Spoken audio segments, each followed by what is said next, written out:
ये सरकार को बताना होगा और हम इसके लिए जानेंगे, जनता के साथ हैं, जनता के द्वारा पूछेंगे कि ये सरकार आप इसके खिलाफ कार्रवाई क्यों नहीं करते हो। ये समाज का दुश्मन है, ये संत नहीं है, संत के भेष में शैतान है।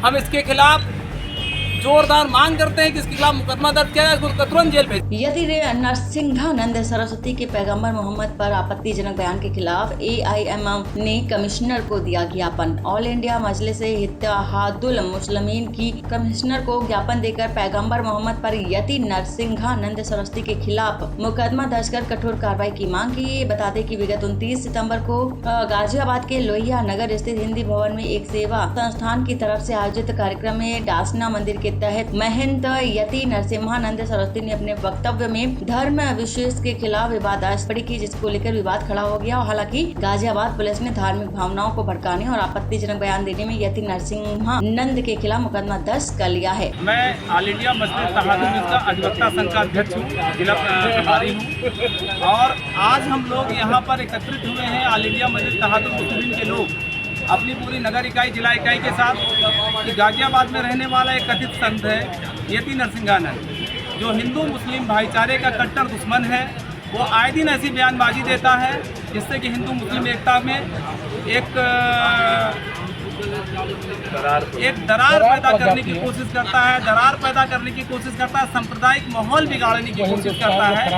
वो हिंदुस्तान में एकता, अमन, चारा, भाई, शांति नहीं चाहता है। सरकार से मैं मांग करता हूँ कि सरकार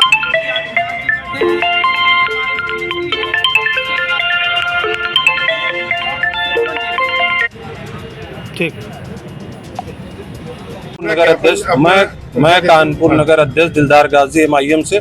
आज हम लोग हमारे हुजूर के बारे में जो ये यति नरसिंहानंद ने जो गलत बयानबाजी की है उसके खिलाफ हम लोग कमिश्नर में उनके खिलाफ मुकदमे की एप्लीकेशन देने आए हैं, ज्ञापन देने आए हैं कि उनके खिलाफ सख्त से सख्त कार्रवाई हो सके और उनके खिलाफ मुकदमा लिखा जाए और उनकी गिरफ्तारी हो जल्द से जल्द।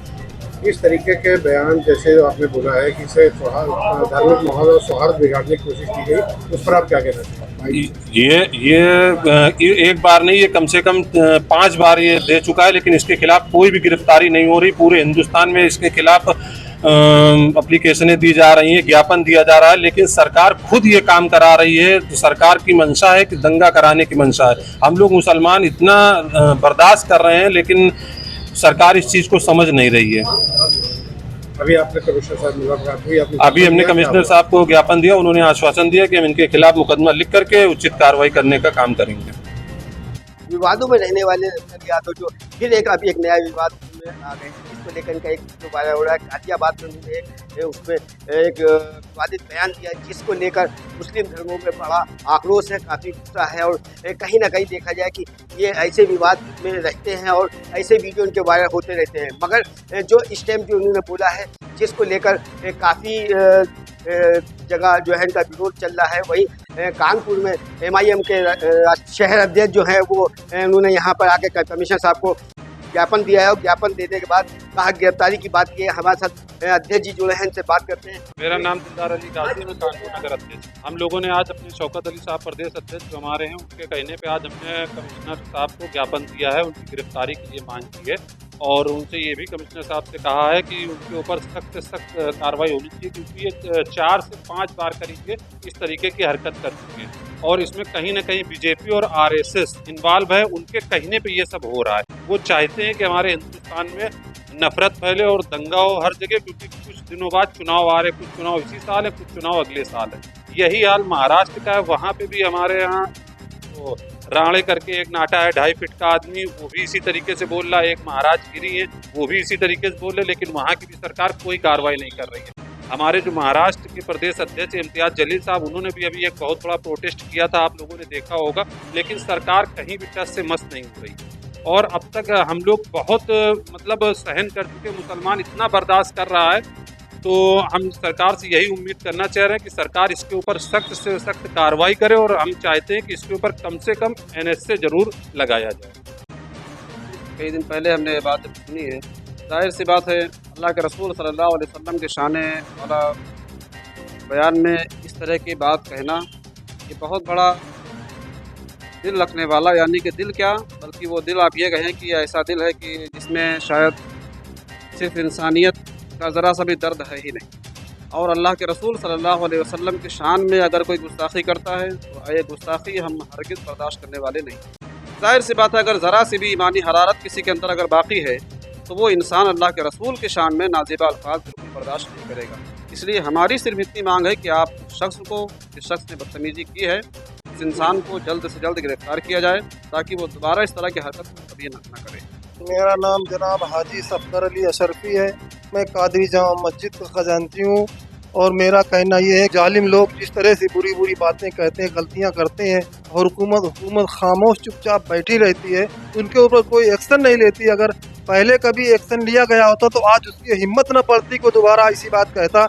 हम लोग बर्दाश्त करते करते थक चुके हैं, अब बिल्कुल रोड पर उतरने की नौबत आ गई है और ज़रूरत पड़ी तो हम खून बहाएंगे, ये बात नहीं है, मगर हम बर्दाश्त नहीं कर सकते। अपने नबी की शान में गुस्ताखी नहीं बर्दाश्त करेंगे, अपनी जान कुर्बान करना बर्दाश्त कर लेंगे, मगर नबी की शान में गुस्ताखी नहीं बर्दाश्त करते। ये आप समझ लीजिए, बहुत हो चुका है, जुल्म की हद हो चुकी है। ये गवर्नमेंट इनको बैठा ले, इस तरह के गुंडों को बैठा ले गवर्नमेंट कहने के लिए, इस तरह ताकि मुसलमानों को एक परेशान किया जाए, उनके ऊपर इस तरह की बातें कही है ताकि उन तकलीफ हो, उनको इस तरह के बैठा ले गए हैं गवर्नमेंट की तरफ से। ये गवर्नमेंट पूरी उनका छूट दिए, पूरा साथ देती उनका। अगर वो गवर्नमेंट एक बार एक्शन ले ले उनके ऊपर तो ये खामोश हो जाए, दोबारा बोलेंगे नहीं, मगर गवर्नमेंट कुछ नहीं कहती। देखिए यतीम नरसिंहारन जो है वो सिर्फ मुसलमानों का दुश्मन नहीं है। उसने आपने देखा होगा, इससे पहले अभी उसने गांधी जी के शान में गुस्ताखी करी, हमारे भीमराव अम्बेडकर के शान में उसने गुस्ताखी करी, वो डॉक्टर APJ अब्दुल कलाम को गालियाँ बकता है, और हमारे नबी जो रहमतुल्लिल आलमीन है, पूरी आलम के लिए रहमत बनकर आए हैं। आपके ना मानने से उनकी रहमत में या उनकी शान में कमी नहीं आई, लेकिन ये लोग वो लोग हैं जो देश में बैठकर सिर्फ नफरत फैलाना चाहते हैं और हमारे नबी को गाली बक रहे हैं। ये नाकाबिले बर्दाश्त है, और ये सिर्फ मुसलमानों के लिए नहीं बल्कि पूरे आलम के लिए ये शर्मनाक बात है कि ये सब बोलने के बाद और हम लोग जिंदा हैं तो ये हमारे ऊपर बहुत बड़ी लानत है। हम सरकार से ये मांग करते हैं कि जितनी जल्दी हो सके इसको फांसी की सज़ा दी जाए, इसको सिर्फ अरेस्ट ना किया जाए बल्कि इसको फांसी की सज़ा दी जाए। ऐसे लोग अगर देश में और भी 2-4 हो जाएंगे तो यकीन मानिए ये जो गुलदस्ता है जिसमें सरजमीन हिंदुस्तान कहा जाता है, ये उसके नाम पे ये कलंक है बहुत बड़ा। मैं आपके माध्यम से ये अपील करना चाहता हूँ सरकार से कि जितनी जल्दी हो सके इसको गिरफ्तार करके इसको फांसी की सज़ा दी जाए। ये हमारे मुस्लिम समाज की और हमारे यूथ की ये मांग है। जलाने की नहीं थी, जो भी काम करे यार, इसका जो भी बयान बार बार आता है, एक तरह से योगी जी जो लाइन ऑर्डर की बात करते हैं, उनके लाइन ऑर्डर के चैलेंज कि आप किसी के मतलब धर्म के बारे में कह के निकल जाए, तो ये योगी जी के लिए चैलेंज है कि आप उसको कैसे कंट्रोल कर। मुसलमानों ने तो अपने को कंट्रोल कर रखा है, लेकिन उस आदमी को आप कैसे कंट्रोल करोगे? सिर्फ अरेस्ट काम नहीं चलेगा, जो भी उचित धारा हो दोबारा उनके जैसा किसी भी धर्म के विषय में कोई भी धर्म का आदमी बोल ना सके, डरे हो। लाइन और ऑर्डर, जैसे चोर चोरी करने से आजकल डर रहा, तो इसलिए धर्म विशेष के बारे में, किसी भी धर्म के बारे में कोई बोलने से डरे। ये चैलेंज मतलब मुस्लिमों के लिए नहीं है, ये योगी जी के लिए उसने चैलेंज दिया है कि हम कुछ भी बोलेंगे, आप कर क्या सकते हो। ये चैलेंज योगी जी एक्सेप्ट करें और उसको जो भी है अरेस्ट हुआ है उसको आगे कार्रवाई करे, अरेस्ट से कर। मैं तो यही चाहता हूँ कि सरकार इसके ऊपर तवज्जो करे, और चूँकि मुसलमान कब तक जो है इस तरीके से लोगों की बातों को सुनता रहेगा और अपने मज़हब के ऊपर जो है कुठाराघात बर्दाश्त करता रहेगा। सबसे बड़ी बात यह है कि हमारे नबी करीम सल्लल्लाहु अलैहि वसल्लम के शान में अगर गुस्ताखी कोई आदमी करता है तो हम सब का जिंदा रहना इस दुनिया के अंदर माने नहीं रखता है। अगर हम मज़हब के ऊपर कोई हमारे आँच आएगी और नबी करीम सल्लल्लाहु अलैहि वसल्लम के ऊपर जो उल्टी सीधी बातें कर रहे हैं लोग, इनके ऊपर रोक नहीं लगाई जाएगी तो फिर लॉ एंड ऑर्डर जो इस भारत के अंदर है, जो न्यायपालिका है, हम लोग उसके ऊपर विश्वास करते हैं। देखा आपने कि कहीं ना कहीं लोगों में काफ़ी आक्रोश ये कहना है कि कहीं ना कहीं इनको जो हर बात ऐसे बयान जो है सामने आते हैं मगर कोई ऐसी कार्रवाई नहीं होती है, और इन्होंने सरकार से भी गुहार लगाने की बात की है। मगर ये देखा जाए क्योंकि अक्सर इनके बयान जो है वो सामने आते रहते हैं। कैमरामैन मनोज के साथ कमर आलम, JK न्यूज़ कानपुर।